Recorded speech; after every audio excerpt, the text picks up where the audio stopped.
Now if you're going to do that, folks, be very careful and wear eye protection.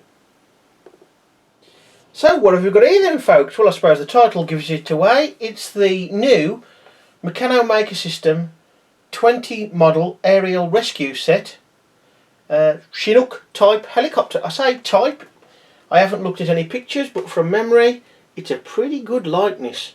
And if you want the very short story, this is the best set, model and instructions by far of the ones I've checked and looked at and built so far. It's very well done. The instructions are clear. I don't think from memory, although I'll have a look at my notes as we go, there's any mistakes. It can get a little bit fiddly the more enclosed this structure gets, just because of lack of space, but you just take your time. As you've seen, it takes all the power, including the new bevel gears, all the power from a fully charged rechargeable electric drill, which is 18 volt. And again, if you're going to try stuff like that, folks, I'm the silly one, so don't worry about me, but be careful, because you don't want it to disintegrate and parts flying off at speed, as you have seen. And it's taken many shots to get even anything like a smooth transition of speed with the electric drill. It's held together very well indeed. That's not to say things won't come apart, of course, because it is held together by rubber grommets in regards to the transmission, for most of it anyway. So a very good model indeed. Just to point out some of the things that work well and go together well. Yes, I know it's a lot of plastic, and people have said that to me who've seen it built and say, oh, plastic, and they're not keen. But majority of this one is the solid, well-made plastic stuff. There's just a few flip-flop strips, and the model overall is really, really good. I can't stress how good the model is. It works, the instructions work, the model works very well, it goes together very well.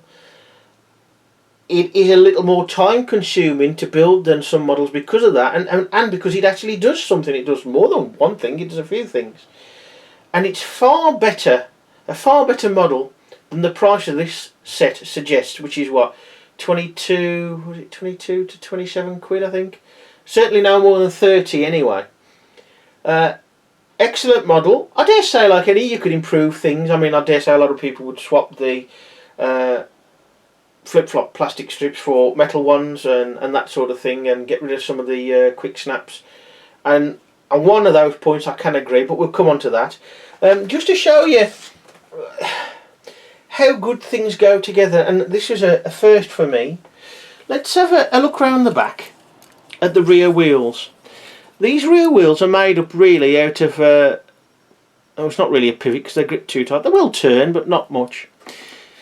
We've got the old type push pins, which generally are not very secure anywhere. They pushed into these thick plastic strips very nicely indeed, and they look really good as almost replicas of the real thing, the wheels on the real thing.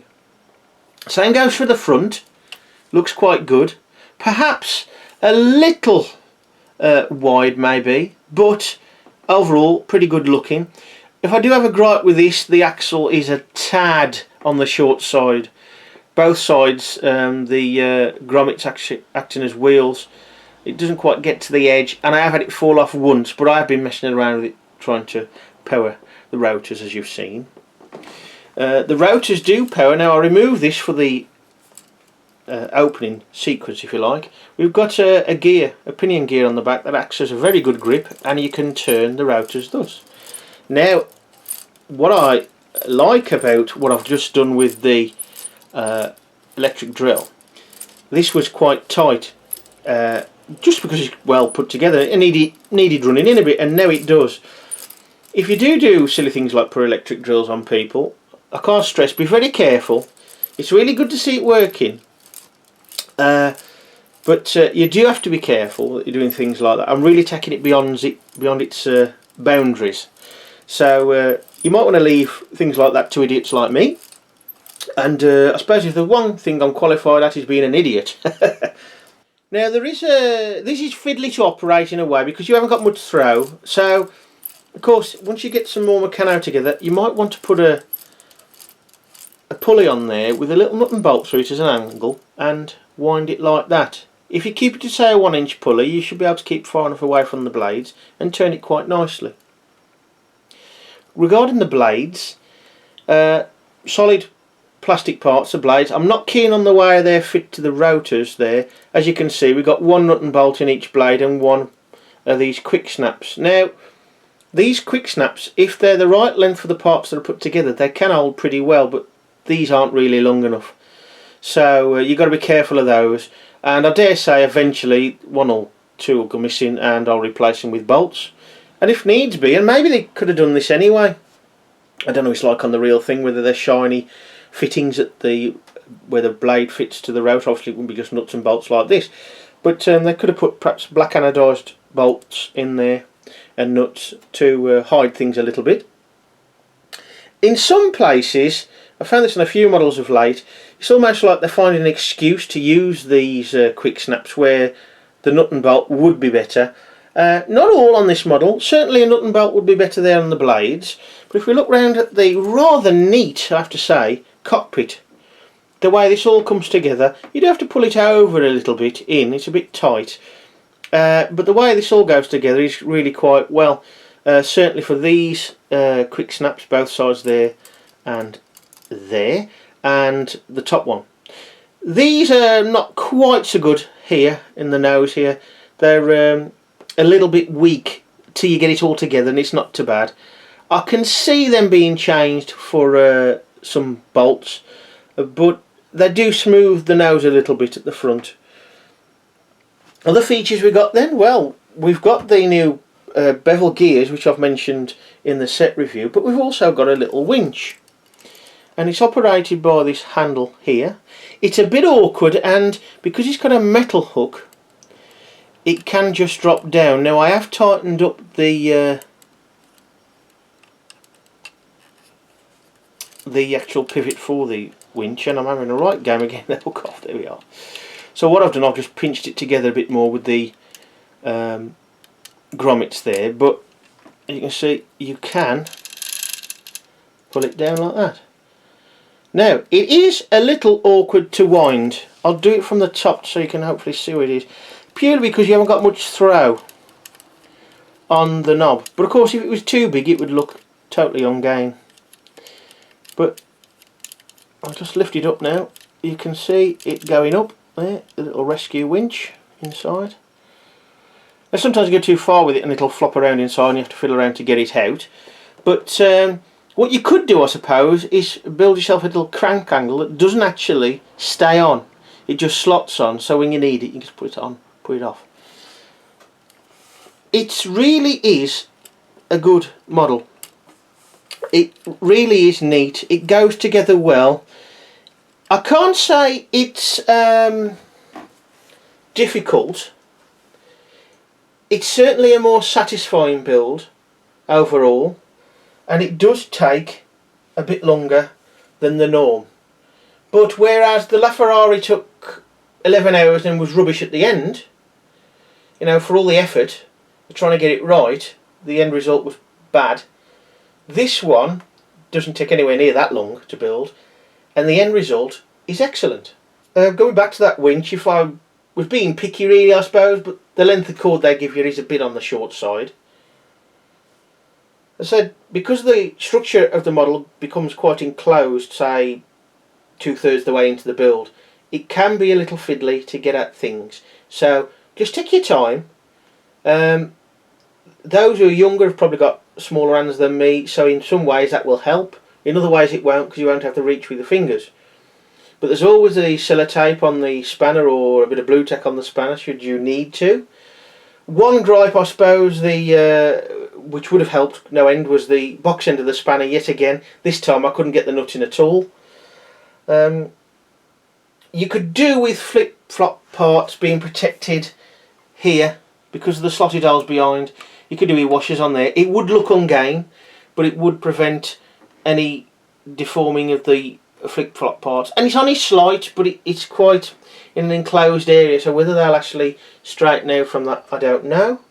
But it's a minor thing. One of the things you really must take care of is the transmission.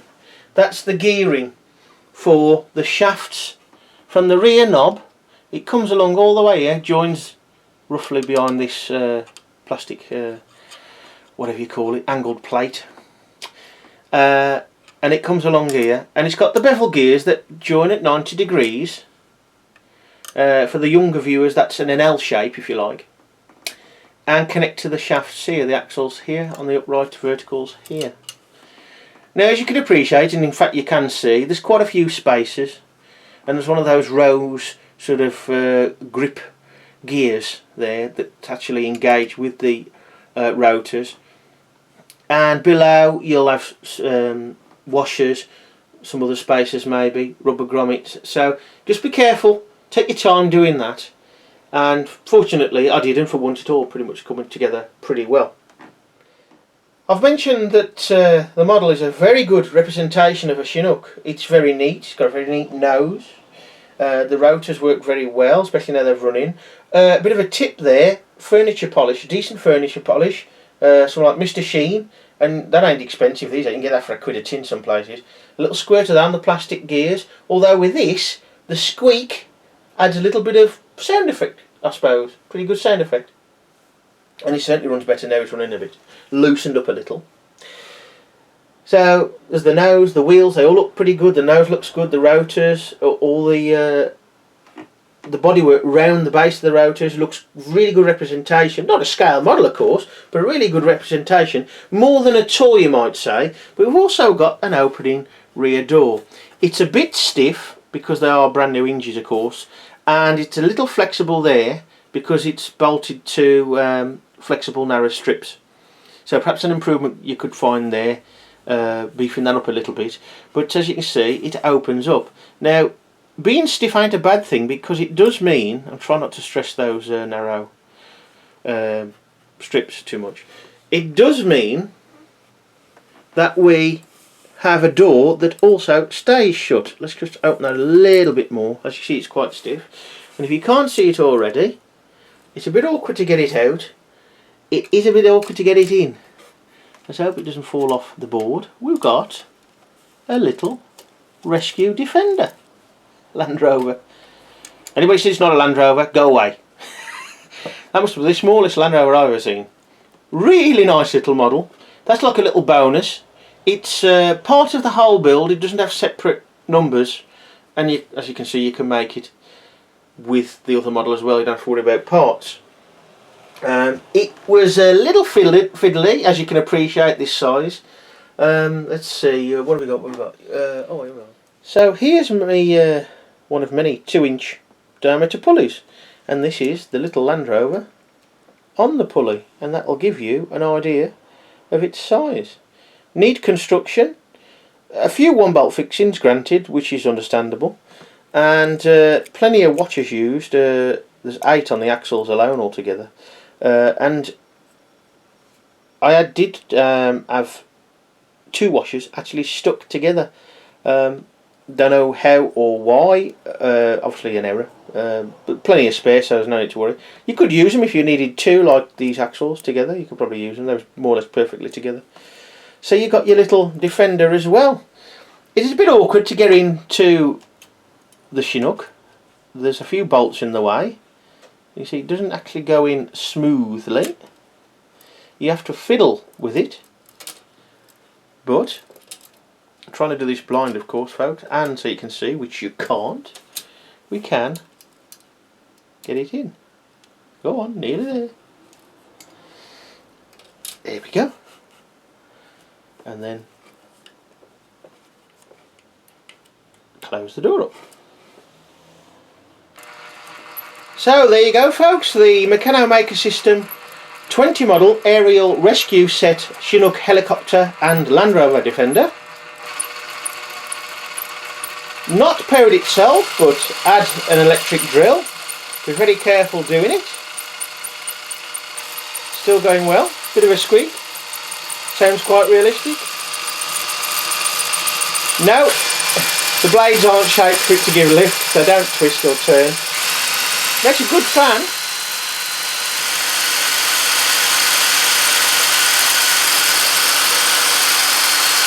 And we'll see you again, folks.